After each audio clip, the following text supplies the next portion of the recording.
It is fascinating to see and exciting that there are so many nutritionally minded and even plant-based physicians. I mean, that segment of the medical industry seems to be growing rather quickly. Like there's a new generation of very, Yes. very nutritionally minded MDs out there. Right. The only problem they're having is finding a way to make a living. That's always been the problem. Pushing drugs is a efficient way to make a living because you can see somebody in 7 minutes, and you've had a relationship that you can see happen. The doctor gave you something for your money. You know, he gave you a prescription, and so the patient feels like the visit was worthwhile, and the doctor felt like he or she did their duty, even though the pills are most often more harmful than good. If you go in and see a doctor and the doctor says, you know, what you ought to do is eat potatoes, and you ought to stop taking those pills. I don't have a prescription to tell you to stop taking them. I'm just telling you to stop taking them.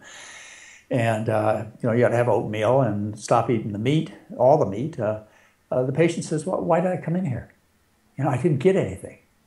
And the doctor finds it difficult to charge. And there's not an insurance system out there that will really reward the medical businesses, the dietetic businesses, for doing what they ought to do, which is to cause people to have health and not sickness.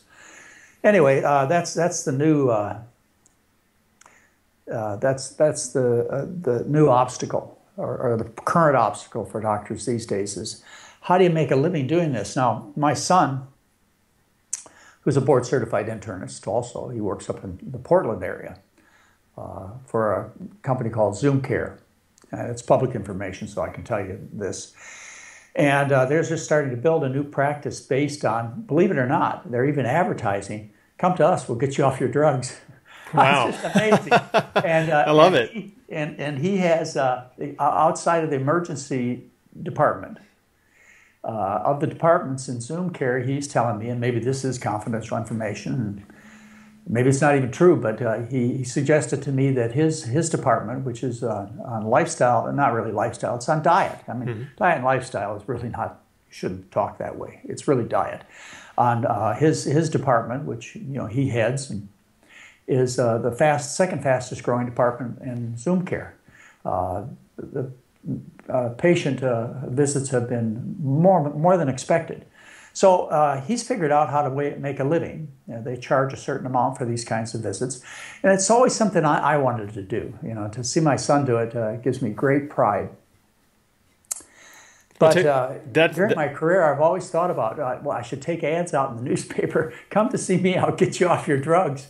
And it's not too late. Yeah, it's not too late. But no, it really is for me to do it. It's fine for somebody else to do it, and I'll certainly support them and give them the reasons that they should be this bold, but I'm glad to see it happening, and it happens to be in the McDougall family. It's happening right now, but it's happening all over the country. Other doctors are finding, and dietitians finding new ways to make a living doing something that's really good for the patient. It's not always diet. It's giving them efficient care. They're even doing house calls again. Doctors are because it's good for the patient. And so things are changing.